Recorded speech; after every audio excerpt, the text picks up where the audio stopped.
Ce balado est propulsé par Caléido, l'épargne-étude qui vous en donne plus.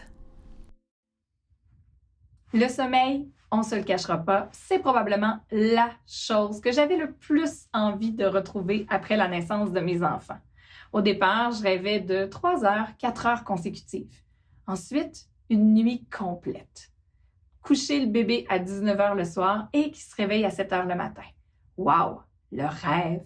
Un rêve si grand que nombreuses sont les méthodes sur le marché actuellement pour entraîner nos enfants au sommeil, pour établir la routine parfaite du dodo. Eh bien, attention, la science nous démontre qu'il n'y a pas de méthode magique pour mener à l'endormissement de nos enfants, ni même pour leur faire une nuit complète. Alors, j'en discute aujourd'hui avec Amélie Fischer du Petit Monde, également avec Sarah Hamel, psychoéducatrice, afin qu'ensemble, nous soyons à la hauteur de nos tout-petits.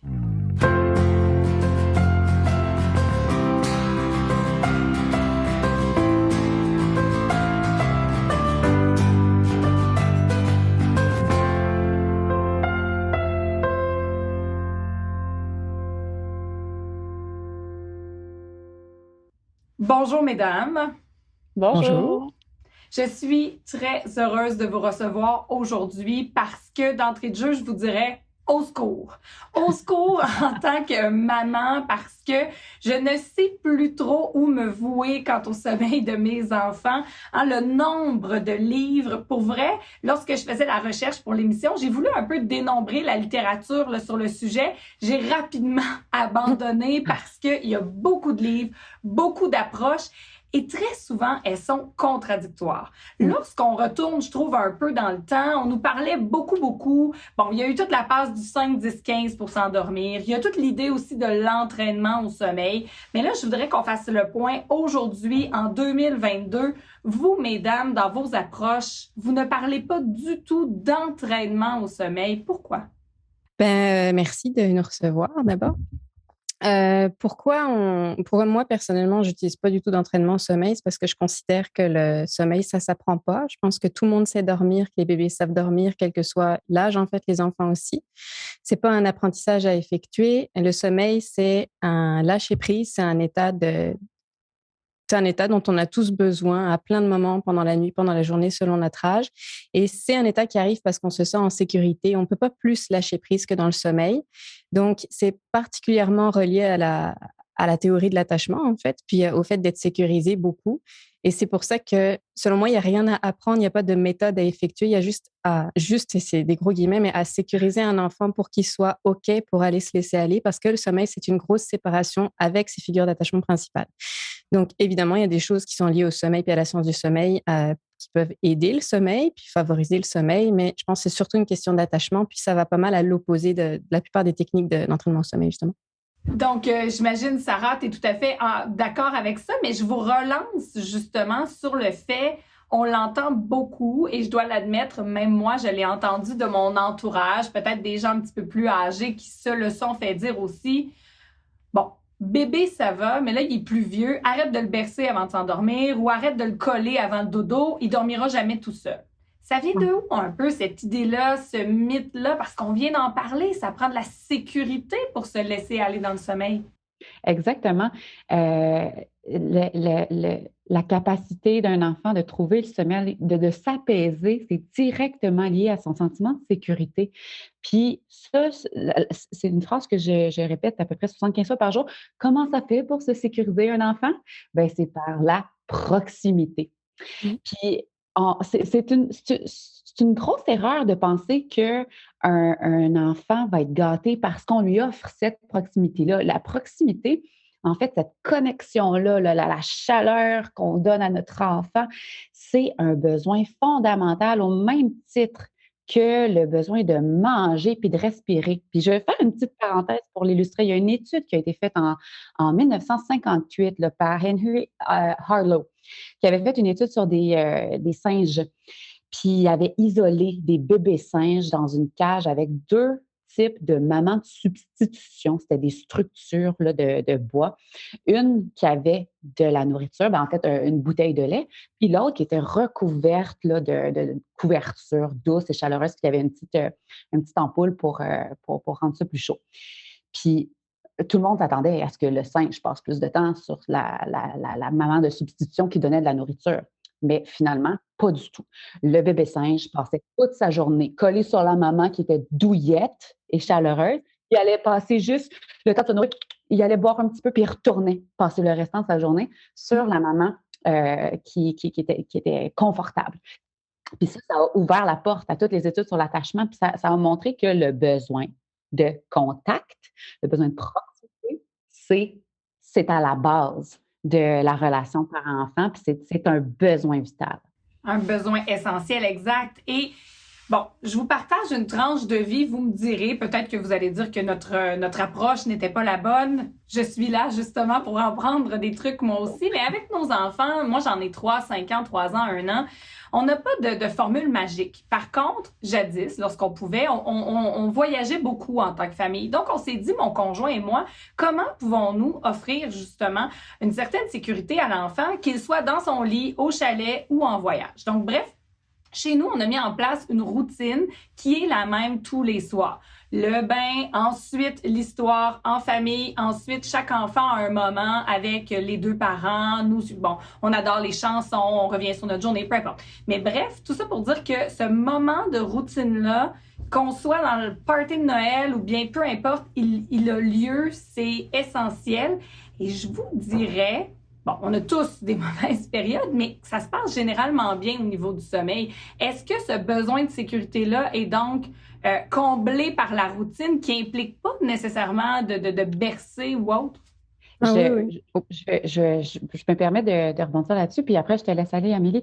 En fait, c'est que ce que la routine apporte, c'est la stabilité puis la prévisibilité. Puis ça, c'est 2 facteurs qui sont nécessaires pour se sentir sécure.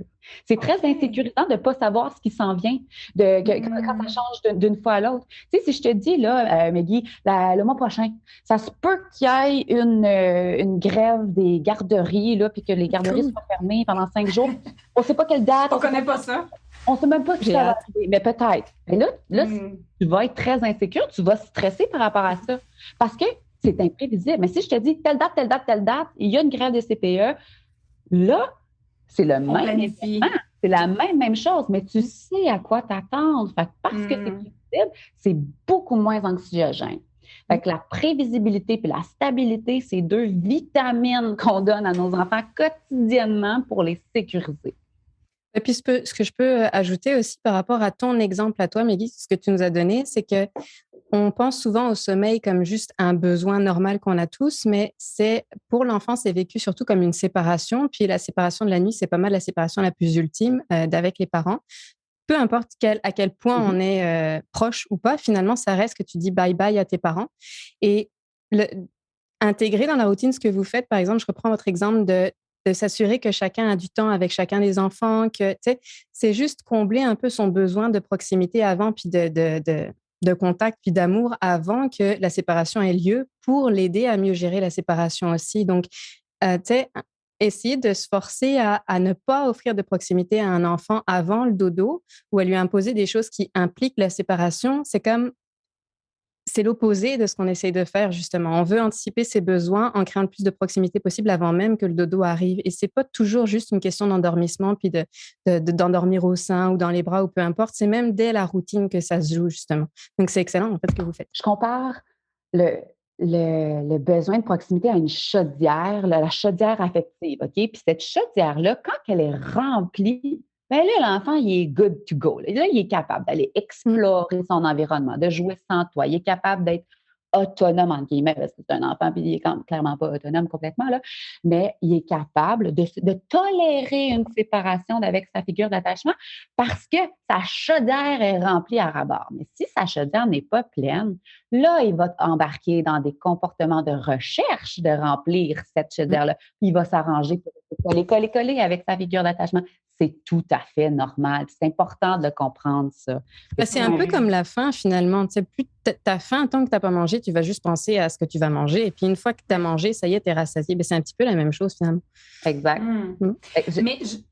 Oui, mais pour revenir un petit peu, justement, Sarah, à l'étude dont tu faisais mention tantôt, bon, lorsqu'on parlait du mythe, par exemple, de bercer ou de s'endormir auprès de l'enfant ou de le faire dormir dans notre lit, le cododo, tout ça, d'où vient justement cette idée d'habitude? Parce que là, ce que je reçois de ce que vous me dites aujourd'hui, c'est mettons en place une structure, une routine et tout ça, des moments particuliers afin de sécuriser notre enfant pour que sa chaudière d'attachement soit la plus pleine possible pour qu'il puisse ensuite se laisser aller justement vers l'endormissement.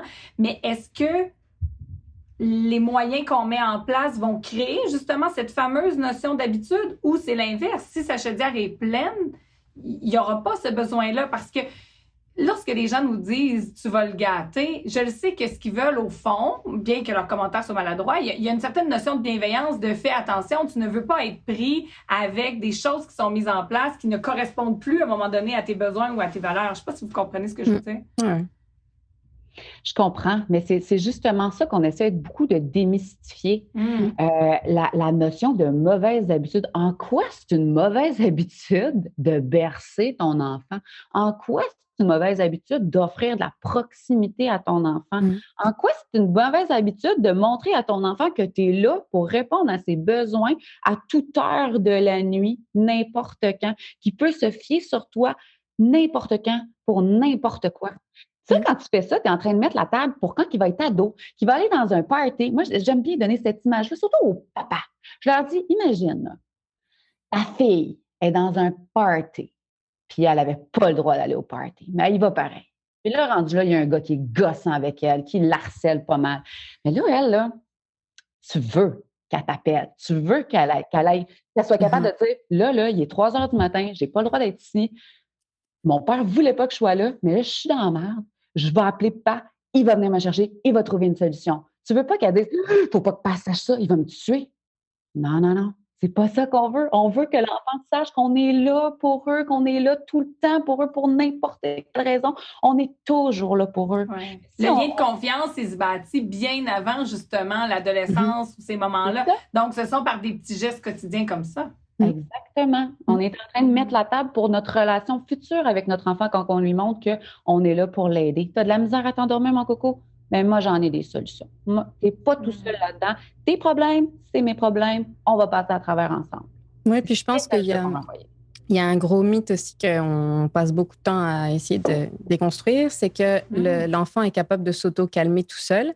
Puis je pense que ça fait partie de beaucoup de méthodes, en fait, qui nous sont vendues, justement, d'essayer d'apprendre à notre enfant à se calmer. Et pour ça, il y aurait telle chose à faire. Mais l'autorégulation, c'est pas quelque chose qui est accessible dans le cerveau des bébés. Les premiers mois, ça existe juste pas. Puis les rares bébés qui arrivent, c'est pas une question d'y arriver ou pas, encore une fois, c'est pas une capacité, mais ceux qui ont besoin d'un peu plus d'espace puis de moins de présence parentale pour s'endormir, qui sont OK pour être dans leur bulle relax, en fait, ils sont assez rares. Puis c'est surtout une question de tempérament, mais c'est pas parce qu'ils sont meilleurs ou c'est pas parce qu'ils savent se calmer tout seuls. C'est juste une question de tempérament. Et donc, il y a beaucoup de ça aussi qui rentre en jeu, mais c'est pour ça que un bébé, pour se calmer, et donc pour aller à l'endormissement, pour passer de cette transition de je suis en mode actif à mon système s'éteint, puis je vais juste me reposer maintenant. Il faut qu'il y ait une transition qui soit calme, et pour ça, il faut qu'il ait un adulte calme qui co-régule avec lui pour le calmer, justement. Donc, on ne peut pas s'attendre à ce que mets-toi dans le lit, je te pose réveillé, à partir de maintenant, tu vas apprendre à t'endormir et donc à te calmer tout seul. C'est juste, ça n'a comme pas de sens. Mais j'aime bien, Amélie, ce que tu dis, un adulte calme à ses côtés. Donc, je pense qu'en tant que parent, on a aussi notre devoir à faire, peut-être sur l'horaire de la journée. Est-ce que, à la limite, on devrait peut-être prévoir le souper un peu plus tôt, restreindre la période, exemple, de jeu, faire le bain un peu plus tôt. Bref, pour laisser à cette routine du sommeil-là le temps. Parce qu'entre vous et moi, on travaille, on est occupé. Le soir, c'est aussi une période où nous, les parents, on est fatigués. Donc, c'est sûr que lorsque notre enfant dit « viens te coucher à côté de moi » puis qu'il nous étire ça pendant 20 minutes, parce qu'il y a besoin, et je comprends qu'il y a besoin, mais que nous, on sait que la vaisselle n'est pas finie, qu'il faut faire les lunchs, la brassée de lavage nous attend, qu'on aimerait ça avoir 10 minutes sur le divan pour écouter notre émission. Et là, à un moment donné, ça se bouscule. Donc, est-ce que notre devoir serait peut-être de dire on va revoir l'organisation familiale ou l'horaire pour se laisser ce temps-là avec notre enfant, qui est tout à fait normal et qui, honnêtement, est plaisant en tant qu'adulte. C'est un beau moment aussi pour être auprès de notre enfant, seul avec lui, jaser, échanger ou simplement en silence pour se calmer puis respirer. Oui. On pourrait en parler longtemps de ça parce qu'Amélie et moi, on avait fait un webinaire juste là-dessus, là, sur comment on peut réorganiser, comment on peut voir la routine du dodo différemment pour que, au lieu que ce soit une source d'irritant infini, là, de trouver le moyen que ce soit quelque chose de plus agréable. Puis j'avais parlé de l'exemple d'une cliente que j'avais eue qui voyait la période de dodo complètement différemment. Parce que, tu l'as dit, là, ça peut être un moment qui est agréable, mais la manière qu'on perçoit ça, ce moment-là, va teinter si ça va être une source d'irritant ou si finalement, ça va être quelque chose de le fun. Puis la cliente, c'est qu'elle avait décidé de faire sa méditation au moment où elle couchait son enfant. Fait qu'elle couchait son enfant, elle restait dans la pièce avec lui pour lui offrir la présence sécurisante que lui avait besoin. Puis elle en profitait pour faire sa méditation. Fait que c'était du me-time. Elle pensait à elle, elle rechargeait ses batteries, puis elle pouvait rester là une demi-heure, ça ne la dérangeait pas. Elle était vraiment en train de relaxer, de recharger ses batteries, puis après ça, elle était fraîche comme une rose. Fait qu'elle avait quasiment hâte de se rendre à ce moment-là parce que c'était du positif. Oui, puis je pense qu'il y a beaucoup aussi une question d'information qu'on reçoit, puis de l'information qu'on reçoit, puis ce qu'on sait sur le sommeil, puis donc les attentes qu'on a, c'est sûr que ça teinte un petit peu la perspective ensuite qu'on a, puis de nos besoins aussi, puis le fait qu'on s'en met tout le temps beaucoup sur le dos, comme si on a beaucoup de casquettes dans la vie, là, il faut qu'on travaille, faut qu'on s'occupe de nos enfants, faut qu'on soit là pour le coucher, ils ont besoin de nous, mais on aimerait bien aussi avoir une vie de couple et puis voir nos amis, puis faire ça, puis faire ça. Puis tu sais, puis on voit que nos 24 heures sont remplies par tellement de choses parce qu'on essaye de tout faire. Donc oui, repenser l'organisation, c'est super important pour justement éviter d'être dans la précipitation constante au retour de la garderie, par exemple, où nos enfants étaient séparés avec nous toute la journée. Puis ça, c'est pas toujours pris au sérieux, mais c'est une grosse séparation aussi pendant la journée. Puis ils arrivent, puis là, tout est précipité parce qu'on a nos vies d'adultes et qu'on a plein de choses à faire, comme tout le monde. Et donc, la routine aussi devient précipitée. Puis là, on a des heures à respecter. Donc, c'est comme tout, repenser ça. Puis pour ça, c'est sûr qu'il faut être au courant de c'est quoi qui va se passer au niveau du sommeil de notre enfant. Et donc, avoir des attentes aussi réalistes de là, ça se peut qu'en ce moment, ce soit un petit peu plus difficile. Qu'est-ce que je peux faire pour que ça reste plus facile, plus agréable pour moi? Puis c'est des moments qui vont un jour s'en aller, qui seront plus là. Est-ce que je peux en profiter d'une certaine manière aussi, tu sais? Et là, j'aimerais vous plonger dans certaines mises en situation. Je sais qu'il n'y a pas de réponse universelle, mais j'aimerais quand même vous entendre, votre approche sur certaines situations qui nous arrivent au quotidien en tant que parents. Je prends l'exemple pour ceux qui nous écoutent, qui ont des enfants peut-être entre 1 an et 2 ans, 2 ans et demi, le fameux moment de la transition de lit. On a établi une routine, il y a une certaine sécurité lorsque notre bébé tout petit est dans sa couchette. Au moment de passer au lit de grand, si on veut, c'est un grand changement, ça amène des étapes et parfois les enfants, donc pour manifester peut-être leur insécurité, vont avoir tendance à se lever et veut pas, avant ils étaient dans une couchette. Là, ils peuvent avoir envie de pipi comme 22 fois ou vouloir aller chercher de l'eau. Mais là, je vous entends déjà me dire, il faut aller au-delà du symptôme. Alors, qu'est-ce qu'on peut faire? Tu me connais. Elle me connaît bien. Mais effectivement, il faut aller au-delà de ce qu'on voit, ce qui est visible. C'est un enfant qui fait plus de demandes, qui se lève. Dans le fond, là, ton enfant, quand il fait ça, il recherche la connexion bien souvent. Il veut rester connecté avec toi, il veut rester dans l'interaction. Puis on va le voir, là, il y a des enfants qui vont préférer que ça vire en chicane, là, de se faire. Ils savent, le papa et la maman vont lui dire là, tu restes dans ton auto parce que sinon je vais te chicaner. Puis là, ils vont menacer de conséquences puis plein d'affaires. Mais l'enfant va quand même y aller parce qu'il préfère ça que de simplement se séparer. C'est le besoin de connexion ici qui est souvent là, caché en arrière de ça. Fait que, il n'y a pas 100 000 façons là, de régler ça. Bien, c'est de répondre aux besoins de connexion. On revient à notre sentiment de sécurité. Là, on apporte un changement. L'enfant il est habitué de dormir dans sa bassinette. Là, du jour au lendemain, son monde s'écroule. Ses points de repère ne sont plus. Fait que ça, quand on perd nos points de repère, adulte comme enfant, ça crée de l'insécurité. Puis comment ça fait pour se sécuriser un enfant? Par la proximité!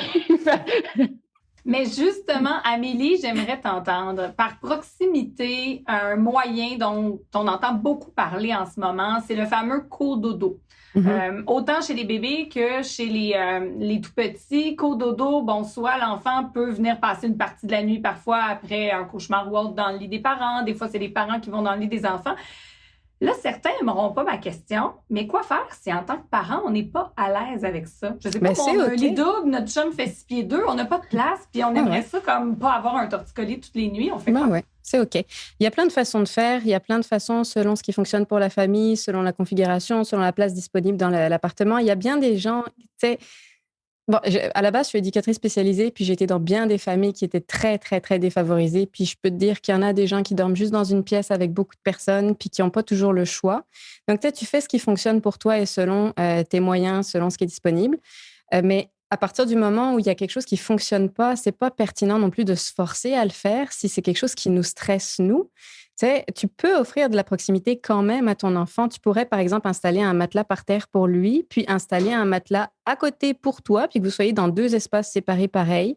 Tu pourrais comme mettre un contour autour du matelas de ton enfant si jamais il a besoin de se sentir contenu, enveloppé par quelque chose quand même, puis que la transition du lit à barreaux, c'est un petit peu trop compliqué vers quelque chose d'un peu plus ouvert comme le matelas de sol.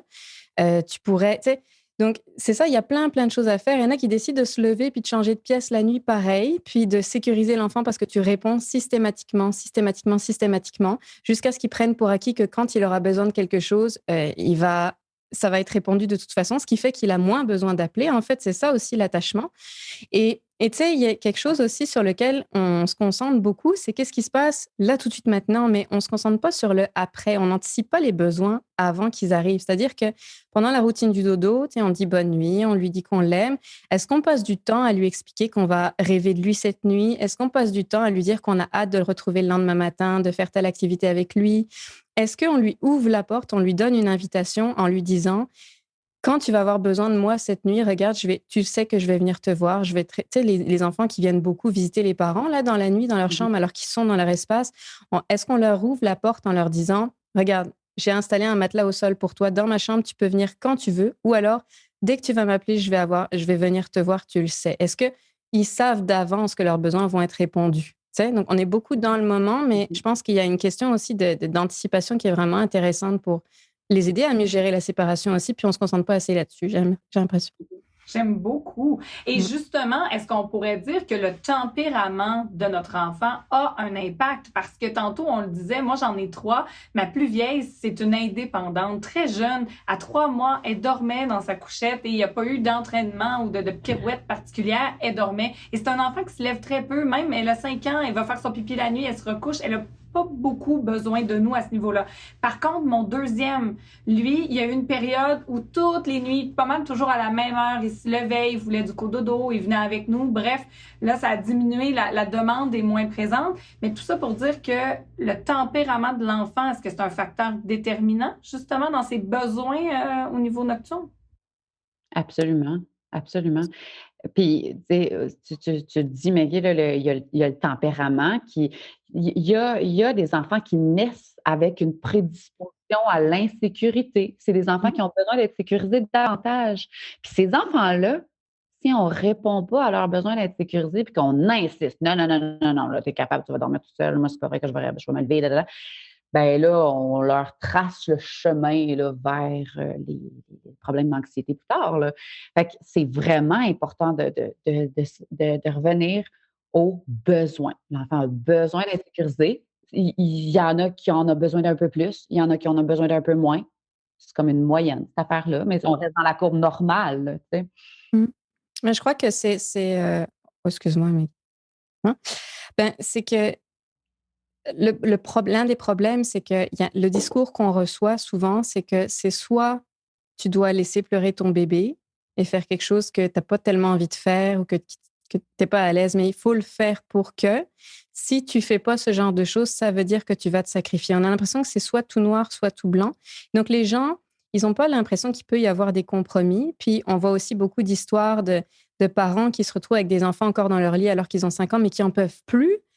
Et donc, tu sais, on lit toutes ces histoires-là sur Internet Et est-ce que des fois, c'est pas aussi une peur des émotions que nos enfants, ils ont? On a ce discours-là de c'est soit laisser pleurer un bébé, soit les méthodes sans pleurs. Mais c'est pas vrai que quand on impose un changement à un enfant, il va pas pleurer. C'est évident qu'il va avoir des émotions. Je pense que nous aussi, on a peur d'accompagner l'émotion où ça nous renvoie à certaines choses peut-être. Puis on aurait peut-être intérêt à faire un travail aussi sur nous des fois pour savoir c'est quoi qui se passe quand il a des émotions, accepter qu'il en ait, puis savoir comment l'accompagner pour pouvoir changer quelque chose, puis pas avoir à se sacrifier, justement. Et peut-être revoir aussi en tant que parent notre vision du sommeil. Je ne sais pas pour vous, mesdames, mais même moi, en tant qu'adulte, lorsque je reviens de vacances et c'est ma première journée au travail, je dors pas bien. Lorsqu'il y a des changements, je dors pas nécessairement bien. Lorsque je me sens anxieuse, donc acceptons aussi que nos enfants vivent toutes ces émotions-là, eux aussi. Donc, on peut pas s'attendre à avoir un sommeil linéaire. Mais là, le temps file en terminant rapidement. Si, malgré tout, certains parents qui nous écoutent se sentent démunis, sont épuisés, ça fait des années qu'ils n'ont pas dormi une nuit complète, avez-vous justement trucs, astuces ou webinaires à conseiller pour peut-être les accompagner? Parce qu'entre vous et moi, le manque de sommeil, ça a vraiment un impact sur notre vie entière. Mais on n'a pas de, tu sais, comme on l'a dit, il n'y a pas de truc one size fits all parce que chaque situation est unique, chaque besoin derrière le comportement est unique. Fait que ça demande quand même une consultation avec un professionnel qui va être capable d'aller voir au-delà du comportement. C'est pas dans les livres, je pense, qu'on va trouver cette réponse. Non. Puis il y a tellement de paramètres qui entrent en jeu. Des fois, c'est un enfant qui dort juste jamais, c'est parce qu'en fait, il est inconfortable physiquement. Puis il faudrait regarder la question avec des professionnels de santé. Puis c'est pas du tout une question d'apprentissage. Des fois, c'est du stress, des sensibilités particulières, mais on n'a pas pris le temps de regarder, on était dedans, puis tout ça. Des fois, c'est le rythme de la journée qui convient pas. Des fois, c'est des questions de limites aussi. À partir d'un certain âge, on peut poser des limites bienveillantes, un cadre qui sécurise l'enfant. Ça aussi, ça sécurise l'enfant. Mais on a peur de poser des limites. Il y a des façons de le faire avec respect aussi pour l'enfant. Donc, ça, c'est pas juste parce que le sommeil est difficile qu'il y a une réponse unique. En effet, il y a tellement d'enjeux qui font que le sommeil est difficile qu'il faut prendre le temps de regarder. Et donc, en effet, c'est pas dans les livres qu'on va trouver la réponse, malheureusement. Moi, j'aimerais ajouter, quand vous recevez une recommandation, justement, quand votre enfant fait ça, faites ça. Oui. Ben, méfiez-vous. Ding, ding, ça devrait allumer. C'est donc, juste peut-être, pas possible. Justement, premièrement, si vraiment c'est majeur, n'hésitons pas à en parler à notre médecin de famille, à notre pédiatre d'entrée de jeu. Et si vous sentez que vous avez besoin d'accompagnement, c'est possible. Entre autres, les psychoéducatrices, il y a une foule de spécialistes disponibles, mais peut-être ce que je vous inviterais à faire, c'est faire des recherches avant, afin de trouver quelqu'un qui a une approche bienveillante et dont l'approche vient répondre à vos valeurs de parents, pour ne pas justement avoir à poser des gestes qui viennent peut-être à l'encontre de notre ressenti. Oui. C'est important de faire confiance à la personne à qui on parle. Absolument. Puis quand on vous promet des résultats, ça aussi. Méfions-nous. La recette miracle en 8 étapes faciles, c'est probablement pas une bonne idée. Ça passe trop vite. Merci beaucoup, mesdames. Dans le segment coup de cœur de cet épisode sur le sommeil, pour moi, c'était indéniable que je devais vous parler de livres de lecture. Parce que chez moi, le livre fait partie de la routine du dodo de mes enfants. Même mon petit bébé d'à peine 1 an sait tourner les pages des livres. On se regroupe dans le lit des parents, on fait un choix de livres communs et on le lit à toute la famille. C'est un moment où le temps s'arrête, où on met vraiment les bases vers le sommeil. Et je tenais à vous présenter aujourd'hui une entreprise québécoise, Ton livre, ton histoire par Chapeau Melon. Je discute aujourd'hui avec sa fondatrice Isabelle Leblanc. Bonjour. Bonjour, ça va bien? Oui, merci beaucoup. Merci d'être là. D'abord, dites-moi, d'où vous est venue l'idée de créer des livres personnalisés? Oui, en fait, ça fait plusieurs années. C'est vraiment là. Moi aussi, le livre a toujours tenu une place très grande dans notre vie familiale. Puis, quand mes enfants étaient petites, donc j'ai 2 filles, tous les soirs, comme vous, en fait, on faisait la lecture d'histoires avant d'aller dormir.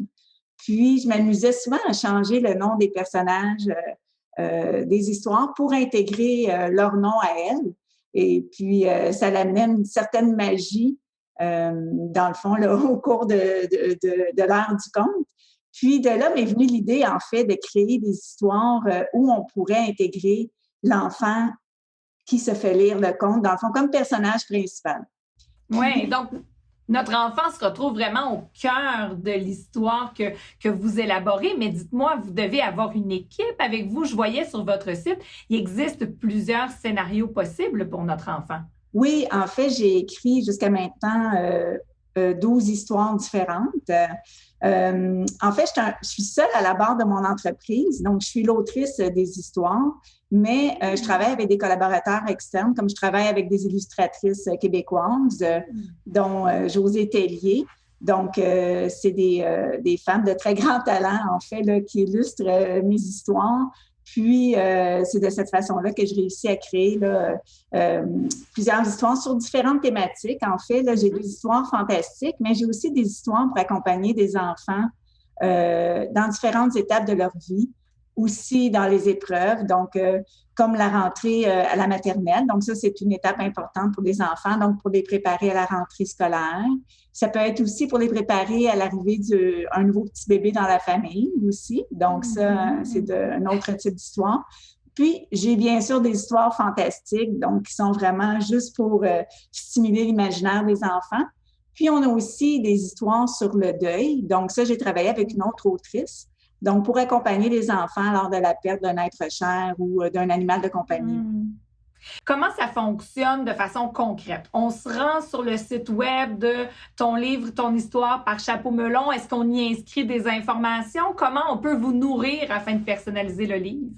Oui, en fait, bien, chaque histoire est vraiment créée sur mesure dans mon atelier. Comment ça fonctionne? C'est que on va sur la boutique en ligne, tonlivretonhistoire.ca. Puis là, on sélectionne l'histoire qu'on désire. Puis, suite à la sélection, il y a un petit formulaire qui s'affiche. On remplit les informations qui sont demandées. Puis, on ajoute au panier et on envoie tout simplement. Moi, je reçois les informations.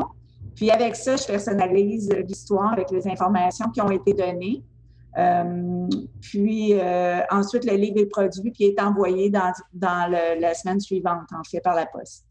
Oh, donc c'est assez rapide. Une belle suggestion, par exemple, pour l'anniversaire d'un enfant ou, vous l'avez dit, lorsqu'il y a des moments importants dans la famille. Et je voyais d'ailleurs sur votre site que lors de la vente d'un livre, il y a toujours un montant qui est remis à une fondation selon, j'imagine, la thématique qui est choisie par le parent. Pourquoi c'est important pour vous de redonner? Bien, en fait, en tant qu'entrepreneur, moi, mon objectif, en fait, ma mission, c'est vraiment de faire une différence dans la vie des enfants. C'est sûr, du côté littérature, du côté aussi de nourrir leur imaginaire, mais je trouve ça important de m'impliquer en tant qu'entreprise dans des organismes, en fait, qui jouent un rôle auprès de l'enfance. Donc, pour moi, ça va de soi, en fait.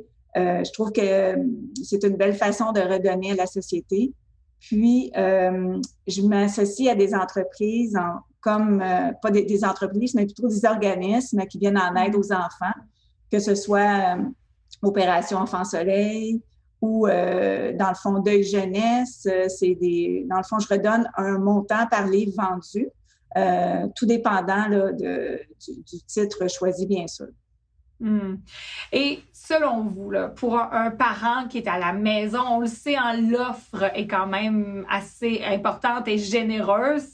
Tant mieux, on a le choix de se procurer plusieurs livres. En quoi votre livre peut faire une différence? Par exemple, chez un enfant qui a peut-être moins d'intérêt pour la lecture, le fait d'être au cœur de l'histoire, là, selon votre expérience, qu'est-ce que ça peut amener de plus chez l'enfant?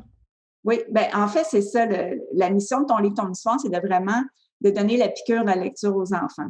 Puis, avec tous les commentaires que je reçois de parents, d'enseignants, d'éducateurs à l'enfance, donc, me disent vraiment que l'enfant, quand il réalise ce qui est dans le livre, même les très jeunes enfants, quand le parent ou l'adulte lit l'histoire à l'enfant, il y a comme une petite magie qui se crée, puis l'enfant redemande souvent la lecture de ce livre-là. Donc, il se crée un lien entre, dans le fond, la lecture, puis l'enfant. Puis, c'est vraiment ça, là, c'est de de développer le goût de la lecture, mais aussi de partager l'amour des livres aux enfants. Et souvent, ils ne savent pas lire, mais ils savent quand même reconnaître leur nom à partir de 3 ou 4 ans. Donc, ils arrivent quand même à voir que leur nom se retrouve dans le livre. C'est la première chose qui, dans le fond, quand ils se font raconter l'histoire, parce qu'ils sont quand même assez jeunes, comme vous dites, là, vers 3-4 ans, quand ils commencent à écrire, sont capables de lire leur nom. Fait que c'est vraiment la première chose que les enfants voient. Puis, je m'assure que, en fait, le nom de l'enfant revient très souvent dans l'histoire. Donc, pour que l'enfant, à chaque page, l'enfant va reconnaître son nom. Fait qu'il va toujours être curieux d'aller découvrir à la page suivante. Mes histoires sont quand même assez longues, en fait. Peu importe l'âge, étant donné que je veux que les histoires puissent convenir pour toutes les années à venir. Donc, si on offre un livre à un enfant de 2 ans, il va pouvoir continuer à la lire jusqu'à temps qu'il ait 8 ou 9 ans. Donc c'est vraiment de cette façon-là que je crée mes histoires, mais l'enfant va toujours être présent à chaque page. Donc, j'intègre des éléments aussi qui l'entourent vraiment pour qu'il puisse reconnaître son univers. Donc, en bas âge, on peut, si on veut segmenter l'histoire selon les minutes qui nous restent de disponibles avant le dodo, et éventuellement, il sera capable de par lui-même de lire le livre seul et au complet. Alors, Madame Leblanc, merci beaucoup d'être une entrepreneure qui a de si belles idées et également qui redonne à la communauté. Merci beaucoup. Je tiens à remercier Sarah Hamel, psychoéducatrice, et Amélie Fisher, aussi connue sous le nom de Amélie Petit-Monde, qui est spécialiste du sommeil et du bien-être de bébé. Dans le segment Coup de cœur, vous avez découvert Isabelle Leblanc de l'entreprise Ton livre, ton histoire par Chapeau Melon. Merci, mesdames, pour votre implication auprès du sommeil de bébé. Mon nom est Maggie Bélanger. Afin d'en savoir davantage sur le balado, je vous invite à me suivre sur mes réseaux sociaux. Et d'ici là, n'oubliez pas, ensemble, soyons à la hauteur de nos tout-petits.